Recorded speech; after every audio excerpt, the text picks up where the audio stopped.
Looking for affordable na villa pero hindi nagsisuffer yung itsura niya tapos social at comfortable pa din siya for its price. Tapos maganda pa yung view. Kumpleto pa lahat ng kailangan mo dun sa mga kwarto nila. Merong comfortable na CR at meron pa siyang shala-shalang outdoor tub. Tapos bonus na rin dito na ang lapit lang niya dahil bungad lang siya ng DRT. Aba, kung yan ang hinahanap nyo, tara, samahan nyo ko dito sa Carlotta's Secret Nook. Ang Carlotta's Secret Nook ay isang cozy villa na merong relaxing view ng forest at kabundukan ng DRT. Pagpasok mo pa nga lang dito ay bubungad na agad sa itong kanilang cozy villa na merong modern industrial design at itong kanilang magandang tambayan na merong pang swing. Meron pa ditong overlooking view ng forest and mountains. Malamig nga dito kasi nung pumunta kami, parang hindi mo na kailangang buksan yung aircon. Ito pa lang kanilang staycation house ay merong 2 kwarto. Kapag kukuha ka ng isa dito sa kanilang mga kwarto na good for 4 to 6 packs ay magkakalaga lamang siya ng 3,500. Air condition na siya. Netflix ready na rin yung kanilang smart TV. Meron din siyang Bluetooth speaker na pwede maggamitin for karaoke. Meron na rin siyang 2 comfortable beds at pwede pa kayong maglatag dito kung bitin naman sa inyo itong 2 comfortable bed. Ito naman kanilang second room ay halos parehas lang din doon sa kabila. Ang pinagkaiba lang nito, paglabas nito ay makikita mo dito sa veranda yung magandang view ng forest and ng mountains. Meron din silang duyan dito sa veranda kaya pwede ka ring tumambay dito. Tapos yung kanilang CR, hindi mo akalain na for this price ay ganito kaganda yung CR na ino-offer nila. Bagong-bago, mabango, malinis, pwede ang hot and cold shower at kumpleto na rin sa toiletries. Kung gusto nyo namang kunin itong buong bahay ay makukuha nyo lang tong air-conditioned rooms na to na 2 na good for 8 to 12 packs for as low as 7,000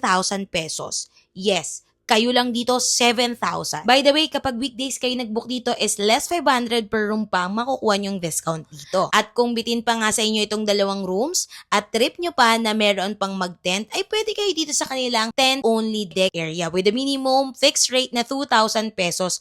Good for 4 packs na siya. At kapag mag-additional ka naman ay 250 per person. Kitang-kita mo naman dito yung bundok dahil mas mataas tong area na to kumpara sa baba. Isa din sa nagpa-excite sa akin dito ay itong kanilang outdoor stainless tub. Pwede rin siyang painitin kapag gusto mo naman na mas mainit itong tub mo. Kapag nag-book kayo dito ng kanilang 22-hour stay, ay meron pa kayong magagamit na kitchen dito. Kung saan ay merong mga rice cooker, electric kettle, may mineral water, may utensils at double gas burner. Sa tabi rin ng kanilang kusina ay nandun yung kanilang outer province style na dining area. Ang sarap kumain dito tapos mag-bonding kayo. Ang lakas ng hangin, tanaw na tanaw mo pa yung magandang view, kaya sobrang mag-e-enjoy ka. By the way, meron din silang malawak na parking area kaya no need to worry kung saan mo ipapark yung sasakyan mo at safe na safe to kasi meron silang gate dito sa kanilang area. Ito nga palang Carlotta's Secret Nook ay located sa Sapang Bula, PRT Bulacan. Bungad lang siya kaya no need to worry kapag magde-drive ka. Madali lang din siyang puntahan kasi kalsada yung daan, saglit ka lang dadaan sa lupa kapag malapit ka na dun sa kanilang mismong area. So for more travel tips and food review, follow niyo na ako. Yan lang mga kalakwatsa. Bye!